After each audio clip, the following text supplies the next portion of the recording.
దేవుడికి నైవేద్యం పెట్టినా దయ్యానికి దిష్టి తీసినా కొబ్బరికాయ ప్రాముఖ్యత కొబ్బరికాయదే.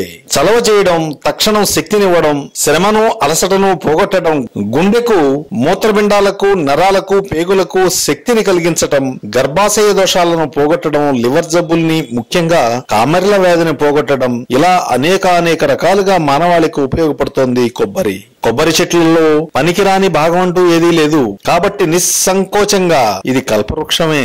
ఆధునిక కాలంలో ఆదాయాన్ని పెంచుకునే మార్గాలలో కొబ్బరి చెట్టు ఒకటైతే ఇంటింటికి కొబ్బరి చెట్టు ఈ కాలపు నవీన నినాదం.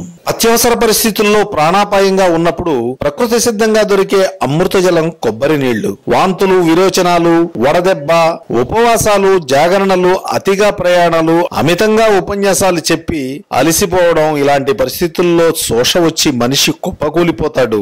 తక్షణం శక్తి కలగడానికి కొబ్బరి నీళ్లలో గ్లూకోజ్ గాని పంచదార గాని కలిపి తాగించండి. ప్రాణాపాయ స్థితిలో నుంచి బయటపడతాడు రోగి. లేత కొబ్బరి నీళ్లు వాంతుల్ని తగ్గిస్తాయి, పైత్యాన్ని పోగొడతాయి. ముదిరిన కొబ్బరి నీళ్లు పడని వారికి జలుబు చేస్తాయి, దగ్గు వస్తుంది, కానీ మంచి శక్తినిస్తుంది. మీ ఇంట్లో కొబ్బరి చెట్టుంటే మీకు బీపీ వ్యాధి లేనట్టు లెక్క.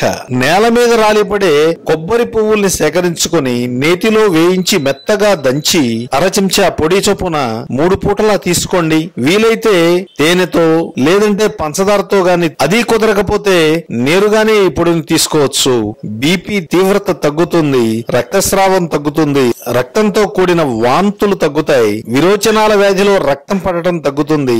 గర్భాశయ వ్యాధులన్నింటిలోనూ ఇది చక్కగా పనిచేస్తుంది. సక్రమంగా నెలసరి రాని వారికి, గర్భాశయంలో ఇతర దోషాలు ఉన్నవారికి, మైల అసలు కాకపోవడం గాని అధికంగా అవడం గాని జరుగుతున్న వారికి కొబ్బరి నీళ్లను 25 రోజుల పాటు క్రమ పద్ధతిలో రోజు ఇస్తే ఆ దోషాలు నెమ్మదిస్తాయి. ఇకపోతే కామెర్ల వ్యాధి. లేత కొబ్బరి చెప్పని తురిమి మెత్తగా రుబ్బి రసం తీయండి. కొబ్బరి పాలంటే అవే. ఈ కొబ్బరి పాలలో కొంచెం మంచిగంధం చెక్కని అరగదీసి 1 గ్లాసు పాలకు 1 చెంచా మంచిగంధం మోతాదుతో కలిపి తాగించండి. కామెర్లు తగ్గుతాయి. అలాగే మంచిగంధం కలపకపోతే కొబ్బరి పాలు పైత్యం చేస్తాయి. కలిపిన లేత కొబ్బరి పాలను తాగిస్తే ఎక్కిళ్లు తగ్గుతాయి, కడుపులో మంట, నొప్పి తగ్గుతుంది, మంచి వీర్య పుష్టినిస్తోంది, తక్షణం శక్తినిస్తోంది, అలసట తగ్గుతోంది.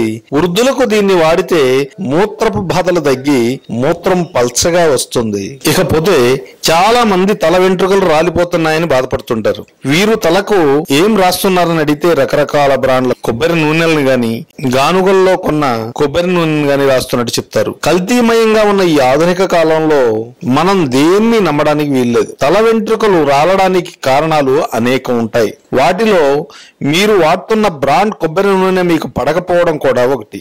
చాలా మంది విషయంలో ఇదే ముఖ్య కారణంగా ఉంటుంది. కాబట్టి ఇలాంటి వారు బ్రాండ్ను మార్చి వాడడం మంచిది. లేదా ఆయుర్వేదీయ పద్ధతిలో తయారైన బృంగామలక తైలం గాని, బ్రహ్మీ తైలం గాని, మందార తైలం గాని, చందనాది తైలం గాని వాడటం మంచిది. శాస్త్రీయ పద్ధతిలో తయారైన ఈ తైలాలు కొబ్బరి నూనెతో గాక నువ్వుల నూనెతో తయారైనవి ఎంచుకోవడం మంచిది. ఈ కొబ్బరి పీచు తీసేటప్పుడు సన్నని పొట్టు రాలుతుంది. దీన్ని జాగ్రత్తగా తీసుకొని నేతిలో వేయించి బెల్లం లేత పాకం పట్టి కుంకుడు గింజలంత మాత్రలు చేసి పూటకు 2-3 మాత్రలు కొన్నాళ్ల పాటు ఇలా వేసుకుంటే కడుపులో పెరిగే బద్దె పురుగు తదితర పాములు నశిస్తాయి.